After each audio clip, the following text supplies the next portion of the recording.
gentlemen, welcome back to Wood Resurrected. Today we'll be working on episode 5 of our pallet wood dining table. Hopefully this will be the last one. I'm going to see if I can get it compressed down to the last episode here. So we'll see how that goes. Before we get started, I want to ask you to subscribe if you haven't already. And when you subscribe, don't forget to click that bell icon so that you can get notified when future videos are posted. I also want to let you know that if you don't already, that in the description will be most, if not all, of the tools, the ones that I can find anyway, on Amazon. So you can click those links, follow it in there, and you can pick up those tools for yourself. So with that being said, let's get started on today's episode. So to get everyone up to speed, we took raw pallet wood and we planed it and jointed it and got it down to the dimensions we needed and got everything assembled. You can see the pieces setting together behind me in the video here.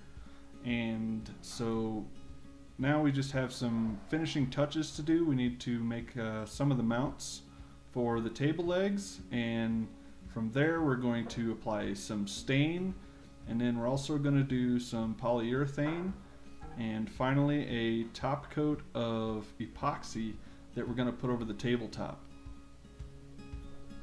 So I had a lot of debate on how I wanted to attach the legs to the table and the skirt itself, and because the skirt is only a 1/2 inch thick, I wasn't really sure how well a corner joint with a internal bracket would work or how stable it would be, and I didn't want to splinter or break any of the skirt if the table gets pushed or leaned on the wrong way.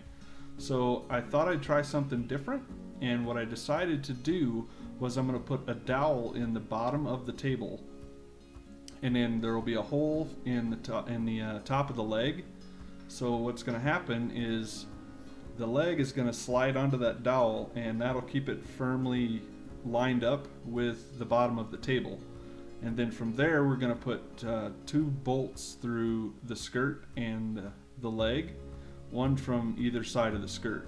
So that'll kind of keep it from having too much wobble or too much play, and the dowel that's in the tabletop will keep it lined up with the corner. So to accomplish this, I wanted to make sure that I had the hole that we're going to drill in the top of our leg nice and centered. So what I'm doing is I'm setting the shopsmith up to do some horizontal boring. And it's another benefit of the shopsmith. The shopsmith has a lot of different features that you can use. Without attachments, it's a table saw, it's a horizontal boring machine, and a lathe. Obviously I have additional attachments like the jointer and the bandsaw, but the horizontal boring is a nice way to make sure that you can get things centered and you can get things fixed and lined up and get what you need out of it. So to accomplish this, usually the drill mode, if you will, is you unlatch the end and you stand it up vertically and use it as a drill press. But for horizontal boring, you leave it down, and as you can see, I lowered the table down and I put the drill chuck onto the headstock. That just attaches with your usual Allen screw. And then I put the 1/2 inch drill that I'm going to use, because I also have a 1/2 inch dowel that's going to go into the table. So what I've done is I'm going to set the center of this drill bit 1.5 inches off of the table, and that'll put me right in the center of the top of the leg. And from there I'm going to use 2 boards that I'm going to clamp side by side, and I'm going to make sure that that's in line with the drill bit so that we get a nice straight hole into our leg. And I'm going to clamp those down, and then that way we can make sure that we get it nice and center both vertically and horizontally. So when it comes to depth, what I'm going to do is I'm going to make sure and drill the same distance into each leg so that all of the holes are the same in all the legs, and that way we don't have to worry about positioning on the bottom of the tabletop. So in order to accomplish that, the headstock has a really neat feature on the side of it. You may not be able to see it from this distance, but it's got a where you can set the amount of extension of your output shaft on your headstock. So what I did was I set that to, I believe it was about an inch, maybe an inch and a quarter.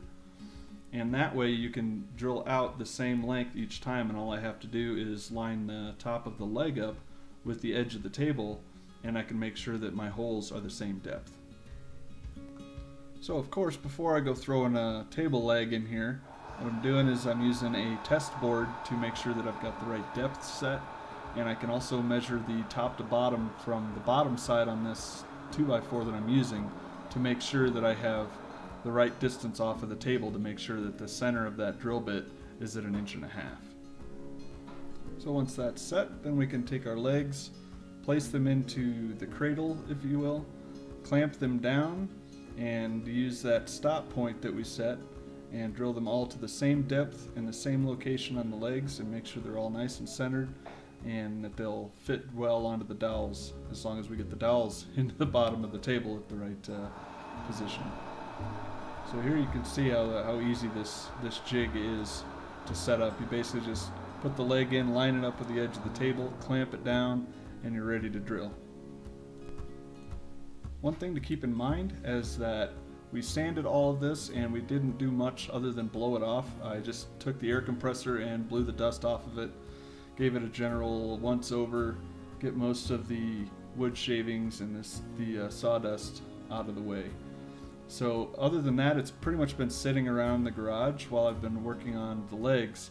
And what I wanted to do is I wanted to try and see if there was a drastic difference between the tack cloth and wiping it down with mineral spirits. I've heard good things from both sides, and I just wanted to see which one I preferred. And of course, before you put any stain on, you see I've got the stain here, I've decided to go with an antique gray. And before you stain, you should make sure that all of your wood surfaces are clean. And the two best methods that I've heard of to get the remnants of the sawdust and the sanding process and any other debris to get that clean so that we can apply the stain. Of course, I'm going to use test boards to try these out and see which one I prefer. The Tack Cloth, it does a good job, but it was the mineral spirits and the finish that I got from that I really liked. It may have been because technically it was wet, but it's not a water wet, so it really makes the grain pop on it, and it just looked a lot more clean to me. So I decided to go with the mineral spirits over the Tack Cloth. So with the table in position, I'm going to go over it with the mineral spirits, get it nice and cleaned up so that our stain will adhere and soak nicely, so we don't have to worry about any sawdust. And as I apply this, you can literally see the pop of the grain and how clean it looks, and just exactly what I was talking about in the difference between using mineral spirits versus tack cloth.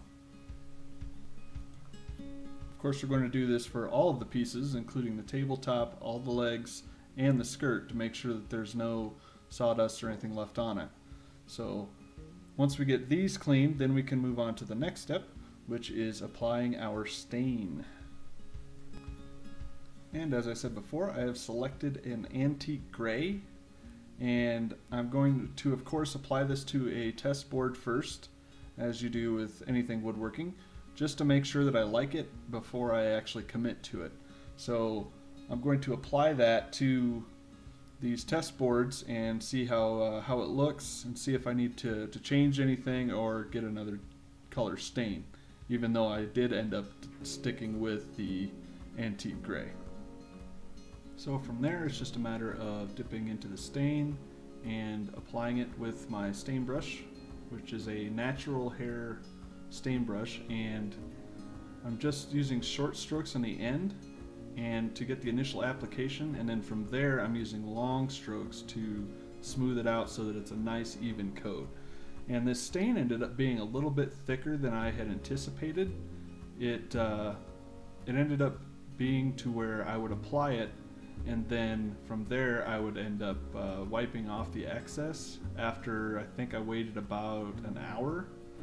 And what it does is it removes the leftover stain, especially on the parts where the grain is on the surface, and it makes that grain kind of push and pop through the color of the stain. Otherwise it basically just looked like paint, and I was kind of like, this is not what I wanted. And then after I wiped it off, it was so much better, and it was really close to where I wanted it to be.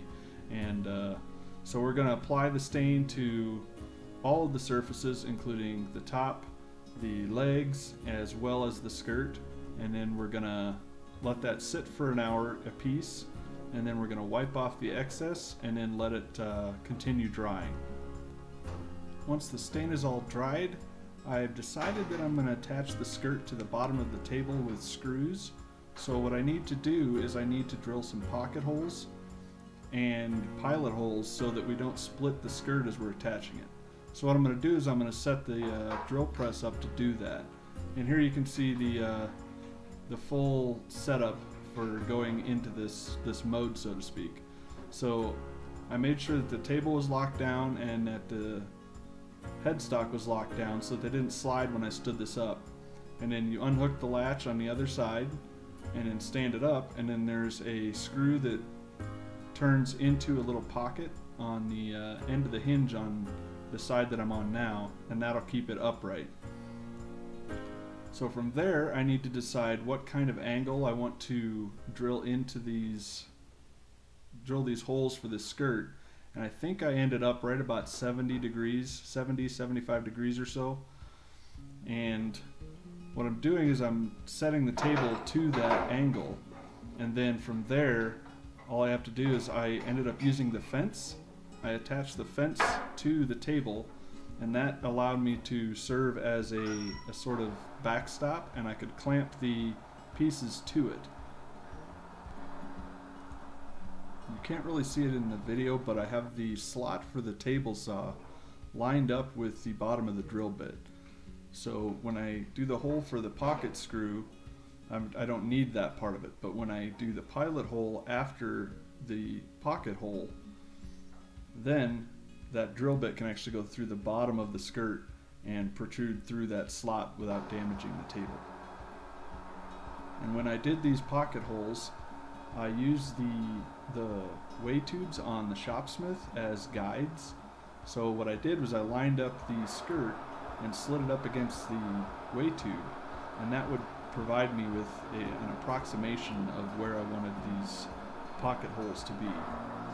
And I did that on both sides, as well as one on each side in the center. With everything prepped, we're going to begin applying our polyurethane. And this is a non-water based polyurethane that I believe is a high gloss. So I'm going to put polyurethane on everything with the exception of the top of the tabletop. Everything else is going to get at least, I think I did 3 coats. So of course I'm using a test board just to make sure that it comes out the way I want it to come out and it looks the way I want it to look. It's the same one that we used for the stain and that we used with the mineral spirits. So we're going to go through and we're going to get everything coated, and once I get the coat to where I want it, then we can set it out to dry, and then after it's dried, then we basically rinse and repeat until we get the finish that we want, and then we can move on from there. So with the polyurethane dry, we can attach our skirt to the bottom of our table. So as you can see here, there's 4 slots on each side, 2 on the end, and then 1 on each side of the center board. And essentially what I'm going to do is I'm going to center the skirt underneath the table so that it's equidistant from both sides and equidistant from both ends, and then we're just going to fasten this down. Now that our skirt is nice and secure, what I can do is I'm going in and I'm marking the 1.5 inches from each side of the skirt, and then that will be where we'll drill our holes for our dowels. And that way the dowels are nice and center. And I kind of have to freehand these with the drill, so it can be difficult to make sure you've got a straight dowel, but I think I did pretty good because I didn't have very many issues. So next we're going to cut our dowels down to length, the pieces that are going to go into the bottom of the tabletop. And I decided to use the bandsaw to do this, and to switch the configuration on the Shopsmith from the one we were using to the bandsaw is really easy. Essentially, I loosened the fastener underneath the jointer, removed the jointer, and of course the headstock wasn't connected to the jointer, so this was easy. And then from there, I just slide the bandsaw in, and then we clamp that down and make sure that our shaft from the headstock lines up with the shaft on the bandsaw, and then we can put our coupler in there. And then at that point, it's just a matter of running it up to speed, and I marked the dowels to where we wanted them cut, and at that point it's just running them through and cutting them off. And here's all four glued into the bottom of our tabletop, and you can see there's about an inch sticking up, and that's what our table legs will slide onto in order to make sure that they don't slide back and forth on the top end of the leg. So I'm almost ready for the last step, but what I got to do is I'm going to drill the holes using the drill press into the table legs, and there's going to be one going through each side, and I'm going to use those as basically a guide for when I drill through the outside, when I drill through the actual skirt, and that'll make sure that it's in line. And once again, I'm using the slot for the table saw for the drill bit to go through so that we don't damage the table. So these holes are a little bit offset so that none of the holes go through the cavity for our dowel. That way we're not having to worry about running into a bolt or anything like that. So those will be out of the way. They're on the outside in the meat of the leg. And once we get those bolts in, then that'll hold everything down and make everything nice and secure. So then we're ready to actually install the legs onto the dowels. And what I'm using is a level, because I got the tabletop level and I want to make sure that the legs are straight. So I'm using the level to check it before I actually drill through the skirt. And that'll keep everything in line and nice and perpendicular to the tabletop, and that way it'll be good and solid. And when I'm drilling through here, because I'm going from the inside to the outside, I'm not putting a lot of pressure on it. I'm just letting the drill bit do the work. That way when it gets to the outside, it doesn't tear the skirt up too much, even though there will technically be a bolt head covering any minor tear out that we have. With this accomplished, I am installing galvanized round-headed bolts. And these have a square on the bottom that'll actually pull into the wood when it's cinched. So that way it'll the head will basically lock into the wood. And on the back side of these, it's essentially going to be a washer, and then a nut on top of that, and then a nut to lock the other nut down. So essentially I'm using 2 nuts per bolt, just as a sort of lock washer. I could have used Teflon, but I figured I would go with something a little more rustic. So I used regular nuts, and I just used one on top of the other like that. And now for the grand finale. So as you can see, the tabletop itself is only stained, and I've got some construction paper laid out underneath it. It's taped together in the middle.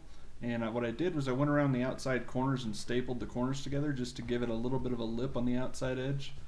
And then I took some construction paper and wrapped it around the legs, stapled it there also. That way if there's any splash when it falls off the table, it won't splash onto our legs. So with that being covered, before we start, one thing we want to make sure we're doing is leveling our surface.